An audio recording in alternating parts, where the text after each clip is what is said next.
But I knew $200,000 in equity, $200,000 in equity, $200,000, $1,200 in cash flow, $1,200 in cash flow. Like I kept telling myself in those moments, I just need to hold on. Just get to the next day. Just get to August. Just get to March. Because I always felt like I'm holding this tiger by the tail. Like I haven't tamed it yet. And as long as I just hold on, I'll eventually capture it and I'll eventually get there. Here we are. It's done. And Dude. it's cash flowing. It's doing everything that I wanted to do. All right, I'm pretty stoked for this one. It's always good to have people that I've worked with in the past come on here. This is Real Estate Rebels. This is Jeremy Davia. He's got a awesome story, perfect example of kind of getting into the game, doing things differently, doing things in a tough market. Like so many gems. I can't wait to cover this. Jeremy, welcome, man. Great to be here, man. Thank you. Appreciate it. Like my story is crazy, and the things that you taught me, I have like so much love for you because it's allowed me to go on to my next venture now. So like how you Yeah. set me up is the foundation of where I'm building like my small little empire, and it's allowed me to grow. So thank you for that. That's what's so cool. Yeah, dude. I listen, and we're gonna get into that. I think that's the coolest thing about it. And you know, before we get into that, I think the biggest thing is like tell me a little bit about you and like, give me the super high level and like what what initially got you into real estate and what exactly, I mean, you've always kind of been an entrepreneurial guy, it seems like, and everything, but give like a quick, 2-minute overview of like, where you came from and like what got you into starting to think that real estate was something that you wanted to get into and even in the first place. Yeah. So Texas boy, moved up to DC and living there, I'm a CPA, so accountant, had like a good job, good W-2 job, and then COVID hits. And we're just kind of all locked down. And I'm just going stir crazy. Like, what am I going to do with my time? How am I going to make more money? Always wanted to get out of my job and like figure out what the next step was for me. And like real estate, that's how you do it. So just like research and hammered for 6 months. And I was making progress and I knew about the 203k, but then like the full shitstorm just started and it just like came raining down. And that's where I was like, I need to reach out to the guy, the only guy that's talking about this right now. And that's why I called you because I was already in the thick of it. Like I already had the contractor and the house in place, but man, I needed help. And so luckily you're the one talking about it. So I reached out to you and I was so glad that I did. Yeah, dude, it's funny you mentioned that. Like, I know we were just talking about it a little bit before we started this. That like it's still to this day, and now this is years ago. This is pandemic times, which is crazy to think 5 years ago already. But Hmm. the crazy thing again is it continues to be something that nobody talks about, and that's like why I label my podcast Real Estate Rebels, is because like I still believe that I'm the rebel in the game because nobody talks about this. It's I'm a rebel bonkers. because lenders and agents still tell me, oh, it's too much of a pain in the ass, and I'm like, all right, tell that to my $1 million+ of equity I built off of like 50 grand. Yeah. So Yeah. it's crazy to hear that, but no, listen, that's awesome. So on that point, right? Like I remember like I still remember our initial conversation, and Hmm. you were talking about, and I'm gonna push you a little bit here because I remember this conversation, and I remember you saying something to the effect of like, I already got the pieces of the puzzle going, and I don't feel like I need too much help. I just need a little bit of help. But we learned as we went. And this is not to rag on Yeah. you by Yeah. any means. But can you talk a little bit more about that? Like, what were the problems you were facing, and like what kind of decided that you were like, hey, let's talk. Like, let me reach out to you. Like, Yeah. again, it's So always can I, good to know like where the problems start with something like this.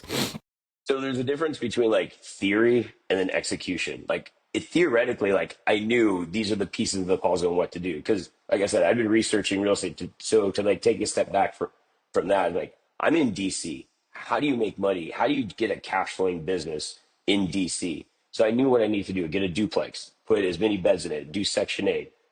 Dr. Joe, you also know him. So like his Section 8 philosophy, I was like, okay, that's how I get the revenue, but like, how do I also build equity? I don't want to sacrifice one for the other. And Right. so it was like, oh, let's do a rehab.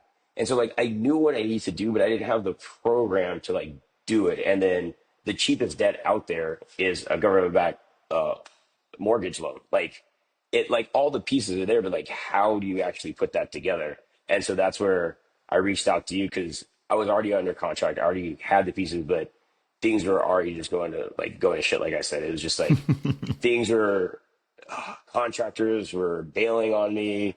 Like the what's the guy, the inspector or the what's HUD the name? consultant. The HUD consultant had completely botched the analysis that he was going to do. But it was my fault because I didn't know what you taught. The contractor and the HUD consultant were together, Yeah, yeah, and yeah. that screwed me. So I'm kind of stuck between a rock and a hard place. But like, where do I go for information? How do I figure that out? So that's why I kind of like joined you. So that's how it all began. Yeah. No, listen, man, and that's kudos to you. Like, I think that what the first thing you said, like, you probably saw a big smile on my face, is like, there's a difference between theory and implementation, right? Hmm. And I've been saying it a lot lately, and I think that our generation, millennials, I think, and like because we grew up in the internet age, now all the other people coming up, and I think society in general with the internet, everyone's more educated than ever but Hmm. less experienced than ever, right? Back in the day, like the only way you would learn something is by doing it. There was no capacity to research it, right? You couldn't look Yeah. up 203Ks and stuff like that. You'd either have to find someone that did a bunch of them. Now everyone's got a platform, myself included. I'm just another clown with a freaking video camera, you know what I mean? Yeah. But the difference is I've done it so many times and helped so many people do it, but like you said, I think it's good and kudos to you and reached out and we jumped on top of it. So let's talk a little bit more about that. Like let's dig into the deal a little bit more. If you could share a little bit more. So obviously we came on, so I remember it was like all things up in the air. And again, all in theory makes sense, but then when it came implementation time, you're like, holy shit, right? So I obviously have Yeah. my way of doing things and we started to see how that, was implemented over time. But maybe talk a little bit about like you just kind of explained a little bit of the shitstorm of kind of being all like Yeah. different things, but can you talk a Yeah. little bit more about like what was the shitstorm? Talk about the deal a little bit, talk about the numbers a little bit if you can, and Yeah. then how us working together and then like having some insight into the process started to piece the puzzles back together from there. Yeah. So I think I called you right when I was getting under contract. So that's Hmm. kind of when it started. And so I closed on the house. So I had the house in mind. In DC, like in downtown DC. So like $1 million property in DC. It's like, how do you force equity onto that thing? Or how do you make $1 million property cash flow? Like, Yeah, think yeah, about yeah. that. Like, Yeah, sure. you usually people are buying, $400,000, $200,000 duplexes, and they're able to stick a bunch of people in there. But I'm buying $1 million property, a duplex, and I don't have that many beds. Like, it's heads and beds. That's what gets you your cash flow. Yes. Yep. So I I had the property under contract, but then I started talking to the general contractor, and he's like, "No, it's going to cost more than what you signed up for." So like, how am I going to go get more money? And like, I didn't really know that until that point. So then I was like, sort of levers can I pull to make this work? And then, like I said earlier, like the HUD consultant and him, they massively underwrote the bid. So that was like my fault. Like, but now when I talk to you, you're like, okay, let's go revise this. So that way, when you go under contract, you have a much better bid to do it. Yeah. So Yep. that's what you helped coach me through is A like, and then clear scope also of work, right? You a can't clear you scope of work. it's like going into the jungle without a map. And that's what's funny too is like, it's this isn't all construction, right? Like this isn't just this. This isn't like 203k. I love when people say like, "Oh, it's requires extra paperwork." I'm like, my savior was that I had worked professional construction in New York City for 15 Yeah, years. change So I orders. know Yeah, how it's supposed to run. But it's yeah, like when people aren't seeing how it's run professionally, and then you have like a Tom, Dick, and Harry contractor who doesn't really know his ass from his elbow in terms of like paperwork, which is yeah. fine. I get it has its place. But when you're dealing with $1 million property and a lot of equity and a lot of money up at stake, you bet your ass you want to make sure you have stuff in writing and everything clear up, right? Yeah, yeah. So that's what you helped me revise the scope of work. We found the right HUD consultant. Like, okay, let's go forward, and now let's find the contractor that's going to work for me. So ultimately, like that's what we did. But working with you, like this was dog shit. What they had scoped out is not going to make sense. So we revised it. We went through it. I mean, I spent like several hours, and then your guy Garrett actually jumped on the call with me, he hammered out the scope of work with me. So he was able to like break down what I needed to do. So like shout out to him too, because he like was a huge help there. But yeah, then we got a better scope of work. I was able to close on the loan and go forward with the deal. There were still more problems, but at least to get to that point, it was good. Yeah. I mean, that's huge, man. I think again, like I always dial things down to people with doing these 203k loans, and obviously everything I talk about here isn't only 203k these days, but Hmm. if you're listening and you're still like not kind of in the understanding of a 203k, exactly what Jeremy mentioned is that if you walk into this like this whole thing, and everyone's heard this, right? Like you have to build a strong foundation. If you have a weak Hmm. foundation, you're building Your on a team. house of cards or everything Yeah. like that. But like this, most importantly, as many other things, like you really have to put all the focus on the front end, right? That's why, like, I think when you came in, I was like, let's like rebuild this whole thing, because if we don't do it now, it's going to fall down like crazy. So it's the Yeah. hard part. You have to have the hard conversations. Not to mention, you're under the gun. You got agents calling you constantly. When are you going to close? Your lender wanting you to close. Like it's just a shitstorm of all these things, and there's a Yeah. lot of outside pressure. And that's where I come in, and that's where I feel like that I could give the clarity, because I don't have the vested interest in getting a commission check at the close. Like I'm working with you, and I wanted to see Hmm. you succeed because I knew you had a good deal. I knew you were a sharp dude, and I knew that was going to pencil out. It just needed some TLC. But with the 203k, it like the biggest things are the things we talked about, like obviously having the right lender, having the right team, but then Hmm. also like having a clear scope of work and a timeline and a schedule from the get-go. This is where everyone tends to mess up. They usually mess up the lender. They usually mess up the scope of work. And the scope of work is usually messed up because they get their contractor to build it instead of their consultant to build it, or vice versa, and they never mesh, right? The pattern is like you want to get that scope of work typically done, and this goes for all construction, right? If you're ever doing any construction project, if you can get a scope of work built prior to any contractor seeing it, that's the ideal, right? Whether it be an architect draft it for you, or in a 203k case the consultant draft it for you. In the professional construction world, it's usually like the general contract, not the general contractor, the construction manager that's drafting it up in larger projects before you bid it out to the contractors, because you want everyone to bid the same thing, apples to apples, which I think we'll get Hmm. into in a minute, because I think it kind of relates to your story a little bit.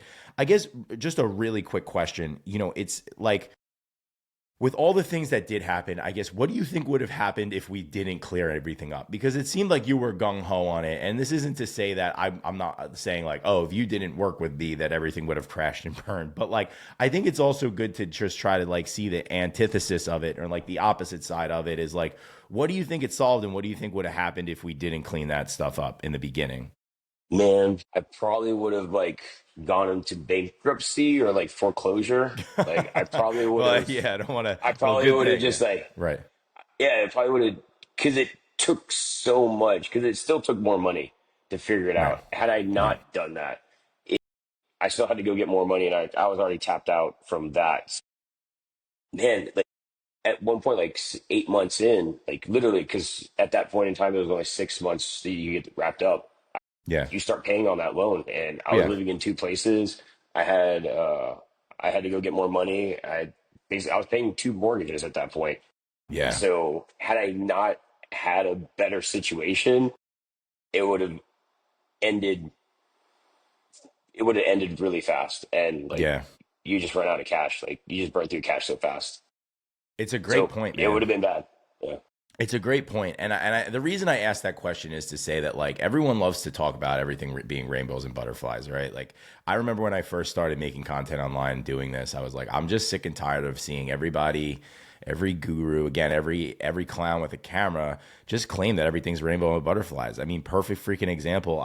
It was on my TV yesterday. I never really watched those shows, but like Magnolia Network was on, right? And they got nothing Yeah. against them, like good for them, like Chip and Joanna Gaines or whoever they're like the flippers, and they just make everything look. I mean, they have their little dramatic 30 moments. It's like, minutes. Yeah. oh no, there's termite damage, and then like 4 seconds later, they're like, but we repaired it. It's like, no, it's not that simple, right? And like they never talk about holding costs. Like you said, right? Holding costs. That's the thing that hurts the most. It's not the equity. It's not that's the shit that you have to deal with that moment, right? Hmm. So it's so important that you bring that stuff up because like listen, even with this, and obviously, like you said, it's the cheapest money out there. It's still the best strategy out there, and we'll That's obviously get into crazy. the results and stuff. But it's still not going to be a cakewalk. And I always tell people like success is always like the gauge of success is always in the presence of competition, right? Or Hmm. success always has to be in the presence of some type of adversity, right? And that's what people don't understand is everyone wants the success, everyone wants the gold medal without going through the work or going through the process or you're going through the suck. And this real estate's no different, right? You in order to get a good deal and squeeze the sponge and go like flipping's not easy. You're paid in direct proportion to the problems that you solve, right? And you had a lot of problems to solve, but that's why it turned into something. So on that note, can you like share a little bit more about the deal? Like once we got in it, I know there were some more sticky spots and everything, but like Yeah. tell us about more about like where it went from there and even take it all the way into like how it kind of finished out and the results you ended up getting from it. Okay. So $1 million property, we redid the scope of work. I had the contractor. He agreed to it in the front end, and then like it was gonna be. He was like, "Okay, I'm good with the more money." And then at some point he was not. He was just like, "This is going to be more than it takes to do the job," and so he backed out. So then I was just left with 3 months, and then the permitting. That's a whole situation that I didn't really foresee. And you only have 6 months to do this. It's got to be quick. So what I was trying to do in DC to make a cash flow is add more bedrooms because with Mm-hmm. Section 8, they pay per bedroom. So I have a duplex. It's a 2-1 and a 2-1, top and bottom. I turned the top one into a 4-2, and I turned the bottom one into a 3-3-1. So like, just got 7 bedrooms out of that. That's That, huge. That's a huge, and I hate to interrupt you again, but yeah, like what you did is like it's so crucial. I coined the term recently. I call it equity arbitrage, right? We yeah, all heard about yeah, Airbnb arbitrage, but I talk about yep, equity arbitrage, right? And equity arbitrage is what, like in the layouts, like you said, you already had these setups kind of finagled. How do you squeeze more equity using, like, hmm, hey, if it's going to cost me $150 per square foot to construct these new bedrooms and new bathrooms and stuff, but it's going to yield me $300 or $400 a square foot, you're going to do that every time. It's forcing equity and value into the footprint you already have. Or in my case, like my house I just renovated, adding square footage. I knew I could add square footage in my neighborhood for $200 a square foot, but I know it's worth $450 a square foot brand new when I'm done. So that's yeah. exactly what you did is a perfect example of equity arbitrage. Yeah. So like it was squeezing the cash flow for me. Yes. That's what I wanted to do. Because if I take the 2-1 and I list it on Zillow to rent, it's going to be $3,000 easy. If I put it on Section 8, because I have that many bedrooms, $4,700. I just Yeah, made it's $1,700 more. And yep. I did it twice. Yeah. That's I awesome. have two of them. Right. Dude, so killer, man. So you went through it. So so talk a little bit more about like so the contractor walk. So talk about that process because again, it's not all rainbows and butterflies and how we Yeah, he couldn't remedied do it. that. He couldn't do it. He wasn't like, again, I had already got him, and he just like he wasn't prepared for that level of work, and so I had to go get a new contract. And getting a new contract that's going to cost a lot more, so I had to. That's where I had to go and get more money at that point. And so I'm Right. already. The permits are happening. It's already 2-3 months in. We haven't even broken ground. The contractor hasn't shown up. Like holding costs are starting in 3 months. Like the bills are going to start coming due. So at that point, like I think it's January, February, because I closed on in November. No, nothing happened in November. Nothing happened in December. January, I'm firing the first contractor. I'm hiring the new one, and that's when it's like it's gonna take more money. We got to go find more money because I got to pay this guy. So the loans already is what it is. Now I have to go get a private investor to invest in my business or to invest in this, and I have a debt partner now that I'm paying. But I know how much cash flow I have, like because I did the calculations, right? It's like here's my mortgage, here's this. I have plenty of room to take on that new debt. Dude, that's a huge another huge gem and you're dropping so many. I'm glad we're covering so many of these things because again, this is another instance of like someone that's listening right now and they're like, well, shit, I don't want to get into this situation where I have to go back and look for more capital, right? And again, we talk Yeah. about how like you're I gonna did it do wrong. Don't this, do it you like go me. through it, yeah. Well, and like we figure these things out as we go, but Yeah. what you just said there is another instance of, you know, I always say my buddy Ryan Dossie says this. You know, he was one of the first one that really said it, that it always hit with me, is that a good deal or a great deal absolves all sins, right? And it's not to say that like things are going to be hunky dory. My house that we just renovated included, I came out of pocket a lot for this. Now, I'm not saying you should. No, by any means, like that, to your point, like the live and learn lesson is like working with a contractor, like you vet as many contractors as we can. And I know we kind of came in a little bit behind the eight ball, and you started working with me when you were already kind of in it. But typically when Hmm. I'm working with people, we spend a lot of time on vetting contractors and making sure that we can get as many contractors, as many bids as possible, so that we Yeah. do know that those numbers are really good. Because I tell people, like, when you get 5 contractor bids and you get a guy that's 100 grand and everyone else is 180, that 100 grand guy is not, doesn't just like you a lot, wants to give you 50% off the deal. He probably missed something, or he's not as Yeah. experienced as you think. Like there's no, like I Yeah. always tell people, like the reno's the reno's the reno. People have like this kind of misconstrued idea with construction. Like a lot of newbies and flipper like think that like flippers can do stuff for like exponentially cheaper.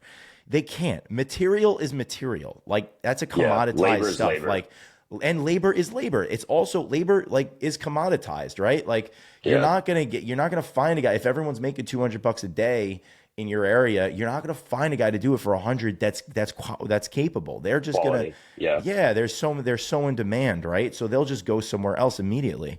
They don't have to Hmm. have allegiance. Yeah. But anyway, I think again, like the fact that you knew and had that foresight on, and I did it with my own house. I came out of pocket a bunch because I knew that we're sitting on, when we're done, Yeah. $500,000 of equity, It was the right? In your future pulling case, me forward. you knew the future pulling you forward, and I that's such a key point. And again, not to say that like anybody like, hey, listen, you have to go into this and start dipping into more reserves. It's always important to have reserves. It's also another thing that I tell people, right? I got into my first deal for 9,500 bucks. I'm not saying that you can just go in with 9,500 bucks. I did have reserves, right? I had another 10, 15 grand in different bank accounts and stuff like that. Like I think you healthily need some money behind you, but this is Hmm. still, when you talk about you buying $1 million property, you're still putting down a fraction of that, right? So talk a little Yeah. bit more about like the numbers and everything and the outcomes and everything like that. Yeah. So on paper, when I penciled it out, I was like, I'm gonna make 200,000 in equity, and I'm gonna cash flow $1,200 today. That's where I'm sitting. Like I Love it. knew, but to get from there to there, like the shit that I ate, I was sleeping on my mattress. Like I was going upstairs helping the contractor like do some stuff, planning it out, going back down, living downstairs. This one gets done. I like moved my mattress upstairs while this one gets done. I'm renting out this one. I'm moving back down to this one. I'm Airbnb. The top ones are like, yeah, Yeah. man. I always tell myself, but I knew $200,000 in equity, $200,000 in equity, $200,000, $1,200 in cash flow, $1,200 in cash flow. Like I kept telling myself in those moments, it's like, I just need to hold on. Just hold on. Just get to the next day. Just get to August. Just get to March. Just get to like the month next month. Because I always felt like I'm holding this tiger by the tail. Like I haven't tamed it yet, and it's going crazy. It's going crazy. But as long as I just hold on, I'll eventually capture it, and I'll eventually get there. Here we are, 3 years later. Like it's done, and Dude, it's cash flowing. It's doing everything that I wanted to do, but I'm gonna borrow that going through that analogy or moment. steal that analogy or whatever it is. That is Yeah, like the best way to explain it. You said yeah, that yeah. so eloquently, man. You're literally it is a tiger that you're holding by the tail, and Hold on. you just see all hell breaking loose around you, and it's craziness, and it's living in. And listen, you ask any, and now this is your first one, right? And you know you'll go on and we could talk we'll talk more about like what you're doing now and everything, but this is with all these ventures, man. If this is like no different than anything else, like it's a grind. Like again, this is a perfect thing of what we were just talking about, of like if like you are a result, like your success or your outcome is a result of the problems that you solved. If this Hmm. shit was easy, everyone would do it. It's not easy. No, It's no. not easy at all, right? but it's So, worth it. but yeah, man, and that's so. What I want to do is I want to ask like another question, and I think it's important again for people listening or people that are kind of like thinking that they want to do this or kind of get into real estate or get into whatever. Um, for anyone that's on the fence or that's been like kind of sitting on the sidelines and getting started, like we could use it specifically of the 203k with your case because like you did that, and obviously with me and the 203k way and everything like that. Someone that's sitting on the fence, that's thinking about doing this with all the things you dealt with, like what would you say to them? Because Yeah, again, like yeah. Go. what would you say? Because again, someone could be listening and they're like, hell, why would I do this? And like, it sounds scary, right? And it's not. And again, we're just being real on what can. Some go smooth, some don't. I've had them all, right? Yeah, So what would you tell someone like that that's kind of in that position where maybe you were, a couple months prior yeah. to doing this? Don't do it so that I can go and buy it. Yeah, yeah, no, I love it, right? It's like once you see the end result, you're like, why didn't I do this sooner? Like you're like, I would have dragged my ass through shards of glass all the time, all over again when you see the result at the end of the day. Yeah, no, like 100% do it. Like I think if you're just starting out, it's the most. Again, I could go back to like I'm an accountant, so that's how I think about things. It's like as money, what's the cheapest? If you're not a Dave Ramsey person and you're going to leverage up your life to get to the next level, what is the cheapest debt out there? A government-backed security, the you know, That gives 203k you that that gives gives you you, renovation money too, right? That's and always the then that little gives you kicker there too. renovation. FHA is great. And The then you FHA, just yeah. tack on, they're gonna give you money to do the renovations and do the value add as well. To your Even point, it is today literally the cheapest money. Not I wouldn't it's that you I can like borrow, say in the country, it's in the world. Like I get anything that people exists. I've had people from like Sweden and the UK and like Canada reach out to me because they see me on social media and they're like, "Hey, can How I do I do use a it? 203k here?" And I'm like, "No, man, I'm sorry. It's like a USA federal program." He's like, "Man, USA has the best housing stuff. They like we have Yeah, nothing like this here." yeah, And it just goes to show you, like, say what you want about the states, and like, I am the furthest thing from a fan of the government and everything like that. But this is one thing that I feel like America has gotten right for many yeah. years, and it's considered the American dream. And everyone thinks that the American dream is dead, and I wouldn't say it's dead. I would say it just changed in the vehicle and the way that you need to do it, right? Like it changed in the sense that you still have to, instead of working hard at your job, maybe you have to work hard at you and your Yeah, again your assets and because you have so many amazing investment vehicles, real estate being the number one. taxes Yeah, you're right, and all the tax and benefits taxes. too. It's crazy. Was it you that a little bit of a sidetrack? Was it you that we had the conversation? Because I know there's a couple, I've worked with obviously several accountants and Yeah, stuff and yeah, everything like that. But was it you that was like, I was just like looking at all my clients' stuff and like just seeing over and over and over again, like real estate. And I'm just like looking at the numbers and I'm like, why do I not own real estate? I'm just like working on with my clients. And was that you or so that was like, no, it wasn't I me. guess it No, wasn't. I guess no. it wasn't. Yeah, But I mean, to the point of that, like you're a numbers guy, and yeah, you were just saying like it's the cheapest money. But then also like when you look at what real estate is and how much the tax code benefits real estate ownership, and like you tie in the cheapest capital with all the benefits of taxes, again, it's just like such a no brainer, right? It's like yeah. why are more people And then not doing it? like okay, so that's just buying a house, right? That's just everything you just talked about is buying a house, but now you can wrap it up and get equity and get cash flow by doing a 203k. Like you get all those benefits and you just squeeze a little bit more juice out of it by doing this. Man, you're sitting pretty good. I mean, that's where I'm at right now. I No, get the I tax love. benefits, I get the equity, I get the cash flow, I get the property. It's a great place to be. Dude, I love that. Let's talk about like a little bit more about where you're at now, what you're looking to do now. Hmm. So we talk about I remember you texted me the picture that day of like your $200,000 HELOC or whatever. So you want to Yeah. share a little bit more about that and like now what are next steps for you and like what you're doing now, you know? Yeah, so I finished that property. I mean, I finished that property in 12 months. It took me 12 months to from starting to finish, It's really not wrapping it bad. up. I know for That's some people not. that sounds like a long time and I'm sure that 12 months flew by. Yeah, oh yeah, it went by. I mean, I really started construction 8 months in, and so like it only took that much long for construction. Everything else was just Right. like permits and getting situated. But yeah, so that day I put in renters. I moved out. I finished construction. I was there for a couple months. Like I said, I was living upstairs, downstairs, upstairs, downstairs. Um, Day one, when I could, I threw renters in there and I was out. And that day, like I went and got the HELOC from the bank. I was like, okay, I live in this property. Give me the HELOC because I knew my next venture. I knew that there was a stepping stone for the next thing. And so that's where I was like, I will do a 203k loan again. But I ended up moving to Florida. So now I'm sitting on this $200,000. And again, it's the same thing. It's like, what's the cheapest money out there and how do I leverage it? The Yes. SBA loan. Like that's the move. That's where a lot Nice. of people are going. Is like I have the real estate, I have the tax savings. I don't need that right now. I live in an apartment. Like I don't need a single family house right now. Hell So for yeah. my lifestyle, I can take that, that dry powder that I have of the HELOC and go and buy a business because that cash flow is a hell of a lot more too. And I don't have tenants. It's a business, but you have to run that. So that's what I'm using to launch my next venture. So had I not done this, I wouldn't be able to do that in the future. So that like set me up pretty nicely. Dude, this is so cool. A lot of people ask me, like, especially in my game, with other people that have, because I'm friends with all the other guys that have, Hmm. different coaching platforms, or, they're on YouTube channels and communities and social media and everything like that.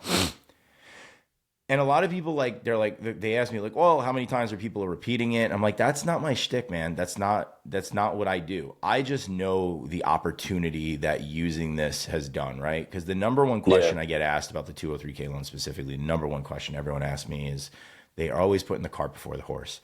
The first question they ask is, how many times can I do it? And I'm like, whether Yeah. I say, and my answer is always, I've been very jaded on this question because in my opinion, I look at it, and you could probably understand this now in your situation, most specifically, is like, whether you could do it once or 100 times, does that change the fact that you would do it? Right? Like, you Yeah. should still do it. It's free money. Take advantage of it. Do it once, and you can only imagine the Figure doors it that will out. open it for you. Right. Figure it out. But like, you'll go, and then when you do something like that and it opens 200 grand of equity for you, you don't have to worry about whether you do a 203k again. Again, go buy a small Yeah. business, go start your own. It just opens the doors. I always say, like, I would always tell people, the people that haven't gotten started in real estate, like there's people that want to do a deal, and then there's a giant cliff, and then people that have done their first deal, and then after that it's kind of just coast. Like, I wouldn't call it coasting, Yeah. that's a bad example, but like, it like levels out. It's like a really steep climb, and then it just kind of like levels out and climbs a little bit, because the distance from that 0 to 1 is Taking that massive, jump. right? Yeah. Yeah, it's like Yeah. with me with having kids, right? It's like having the first one. Two is hard, but like the jump of like that whole change of life between Yeah. never not having kids to having a kid is like, you literally changes your whole thing. But then once you experience that, then like as you go, that's why when people say they have 5 kids, like, what's the difference at this point? It's all the same shit, right? Yeah. Yeah. With properties, it's like, yeah, it's still going to be challenging, and it's not going to get easier, but you're going to get more used to it. And the doors that open for you are going to be more expensive. So I always tell people, like, I'm on top of that hill now, and that's not saying I'm only a couple properties ahead of you, but Hmm. I'm just like kind of waving you up. I'm like, trust me, man, like, get over this hill. Like, I can't tell you the view up here. The view is great, but you have to get up here to see it for yourself. I can explain the view to you all the time, but you're never going to see Yeah. it. You're never going to experience it or love it, or appreciate it until you come up here and see it. And you have to come up here. You have to climb to see the view. So that's so cool, man. So I mean, you're going into another. Like, I've worked with so many people over the years with this, and Hmm. again, one of the coolest things about it, again, talking to all these other people, they always ask, like, where do they go next? And I say, like, what's really cool is, like, you're just another example of someone that's taking another avenue with it. I have people Path. like going Yeah. to Airbnb. Tim was looking at hotels and land, right? Doing another Airbnb. I got people going into flipping, wholesaling, like other businesses, like you name it. It's just cool. It's like kind of like a little bit of a gateway drug to all things like investing in real estate. Um, Dude, that's so cool. So I guess, like, to wrap things up a little bit, I Oh, think I can I wanted say? to. Yeah, yeah, Can yeah. I say something? Because I feel like it's like, okay, here's Jeremy. He's like an entrepreneur. He's trying to do this. He's trying to like stack this other. But like, if like my friends that are a couple that have a kid that live in an apartment as their first house, I'm like, why would you not do this? Why would you not maximize the like this is the biggest asset you're ever going to purchase. Why would you not maximize everything that you can at this point in time, regardless of if you do it again? Don't even think about doing it again. Do it once.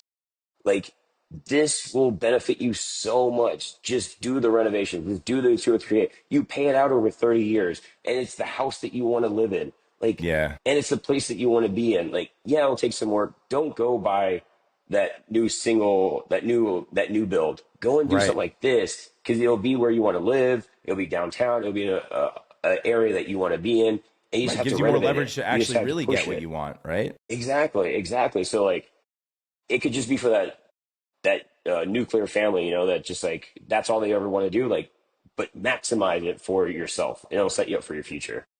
That's it, right? It's the quote. I always botch quotes like crazy, but it's like the quote that's like live, you know, live like nobody else today so you could live like nobody else does later type of thing. Exactly, exactly. Yeah, Like so make it basically, the frame of that quote is take the sacrifices now and do things differently than what people do now. Cause like people be like, oh, you don't want to do renovations, you don't want to do this. It's like, yeah, it's easy for them to say because people are just looking for the easy route. So don't take the easy route now.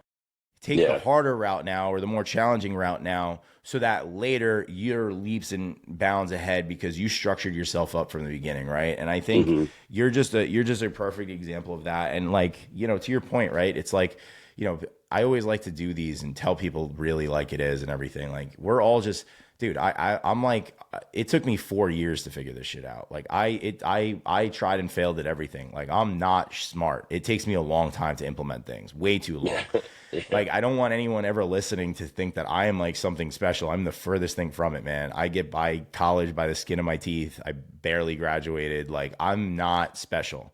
None of us are special, right? I mean, hmm, you're sharper than me, and I'll even say it too. Like you're nobody. Like we all just come and but we're all looking for something better.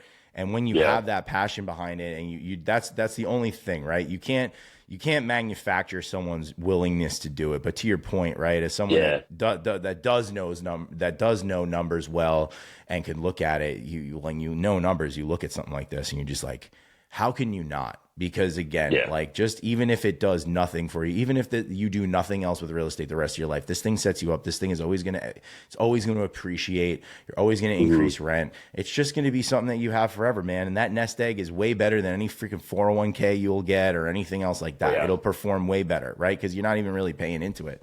yeah. I turned So, 60,000 into $200,000 dude, in 1 year. right, and that's not counting like the equity that it's appreciating at. So that's Yeah, that's so cool, yeah, man. in Um, DC. Yeah. Yeah, yeah. So a couple things I would just like to ask, is there like, can you name like two or three things for someone getting into real estate, pieces of advice that you'd give now, like, having still being like, you're still new to it, but like having gotten that first initial thing, like someone getting into it, a couple pieces of advice you give me. It could be 203k specific. It could not be, Mhm. but someone just getting started. What do you think? Like two to three things. Man, real estate. I mean, it's about who you know. It's not about what you know, it's who you know. And that's what I found from you. So when everyone's trying to buy a property or something, I always send them your Instagram page. It's like, follow this playbook. Like, I can tell you, but this guy has the playbook about doing it. So, like, man, if I'm just getting started, like, I'm shouting out your stuff. Like, I I send so many appreciate that, people man. over to you. I Like, didn't pay not him as to a say plug. this. Yeah. Yeah, He no. didn't pay I me to say appreciate that, this. dude. Yeah, yeah, yeah. Yeah, it was like, why would you not do it? And then I just tell them, like, it's the cheapest debt. From real estate, yeah, it's about who you know. Again, like even in these new masterminds, don't be afraid of reaching out to people. Like you're just a person on the internet that I met. Like I honestly, we haven't even met in person, but like I feel like I know you. And I feel like we've built this bond from the 3 years that we've connected, and I have like that with other people as well. And I've only known them from the internet, from Instagram, from DMing, from like just talking to people Such a and putting my superpower we have story these out there. days. Yeah, It man. is. It is. You can reach out to the person that knows how to do this thing. It might take a while, but like, or you might have to pay for a course, but you get it, you get that knowledge. It's so access to people, like don't be afraid of reaching out. And that's what I think I do really well is like, I'm not the smartest person in the room, but I know I can find the smartest Find person them. in the room. And then I go Yeah. and do that. Yeah. So like, that's like the two things. And then just like, at some point you have to make that jump. At some point you're gonna, like you talked about, like that ledge, that cliff, like you're just gonna have to take the leap and trust yourself. And that's what I did. The realtor was like, okay, we're signing this today. I was like, I could say no or I could do it. But I knew what was on the other side, so I did it. Like I committed. Like It's it was that scary. moment. Like It's I'm scary, having the but you kid. have to Like make that decision in the you moment. have to, you have Yeah. to, and like just trust in yourself and that you'll figure it out. And I think to that point is like, you know, when I first did the 203k, there was no help, right? I always try to be like, like my whole thing Yeah, with the content I put out online is like, I'm just trying to be the help I wish I had, right? yeah, And or the things that I constantly see people mess up that I know could be avoided. But at the same time, I think the beauty of the 203k for me, and probably the only reason I did it, was like I am a self-proclaimed like analysis paralysis junkie. I'm an engineer by yeah, trade, right? So like uh, I yeah. overanalyze everything. And it's why it Same. took me so long to get into the game. So what was great, I think, about the 203k is I just, to your point, I just knew it was a good vehicle and I just kept looking at the numbers and I'm like, there's no way I can't take advantage of this. It's like my whole thing was like, it's either this or I never buy a house. Like this is Yeah, the only thing that could set me up in a situation in New York, you know, you're in DC, like yeah, wildly competitive markets. Like this yeah, is the only way I could leverage myself into something. And because of that, like once I got into it, I knew there was no turning back. And as humans, that's really like that's kind of where we shine, right? It's a hmm, sad reality, but it's just the way life is that sometimes you have to put yourself against the wall. Sometimes you have to sometimes you have to push yourself into a corner to like execute. And you know, you did that. You knew that like you had to, like you said, hold the tiger by the tail and like just yeah. control this freaking thing because you knew what was on the other side of it. So super, super cool. So can you talk a little bit more about what you're doing now and just share about like what's next for you and you know, talk about what you're doing and if you want anyone to reach out to you or anything like that. Yeah, so after COVID, I moved on down to Florida. So I've been here a year, and I'm still waiting. I'm not bankable, so because I'm a 1099 contractor right now. When I do become bankable, you better believe I'm going to be going and doing this exact same thing. The same exact process. It's a high cost of living area here. I'm going to find the biggest house I can, put as many bedrooms as I can, and build it. But that aside, I'm using the HELOC because I mean that's still like a what a 5% down payment. So I don't need a whole lot of money to do that in here. Right. Yeah. So it's like cheap. But I'm using my HELOC, that dry powder, to go and buy a business. I run my own accounting firm now. Nice. Shout out Beacon CFO Advisors. So we're going to be using that to go and do an SBA. Basically the same thing. Go and get an SBA loan and go and buy a $2 to $3 million business and do that because it cash flows way better. It already has operators in place. It has a whole structure. Don't buy cheap. It's not like real estate. Real estate, you buy cheap and you watch for the appreciation. This, you actually want a good business and you pay good money for a good business because you don't want it to fail. But Right. the amount of cash flow it spits out is really good. So that's what we're looking at right now. So I have a business partner that we both were in real estate. Now we're turned on to SBA buying. But yeah, I mean, I'm always gonna, as I do my business, any money that I have, I'm gonna funnel it into real estate because it holds from a tax. I'm a CPA, like I said, from the Yeah. tax perspective, like you get massive tax benefits from that, and then just also uh, preservation of your wealth. So that's where I'm gonna Yeah. park my wealth is putting it in there. So it won't always be like a single family house for me or a 2 or 3K, but it'll be something else in the future, Hmm. but it's always going to be real estate. Like I'm gonna have my business. That's going to be the flywheel, and then the cash that I siphon off that I don't live off of, putting it into the real estate. I love it, man. Dude, so awesome. So many gems, so many awesome things. It's good. I just love your story so much because it's real. It's real Yeah, from the beginning to the end, and beyond. It's just real, and that's the whole point, right? We're doing things a little differently. We're skirting by, we're going against the status quo sometimes, but that's really what you need to do in this market and in any market is you have to go against the grain. You have to like kind of question what everyone else is doing, but just kind of lean into the adversity of it. And to your point, it's just it's always worth it in the end. You have to take the leap, like you said, Yeah. and you did that, man. So kudos to you. Thanks for coming on. I appreciate everything. And yeah, man, we'll see you on the next one. We'll stay in touch. All right. Thanks. Appreciate it. Have a good one. All right. All right, guys. So hopefully you enjoyed this one.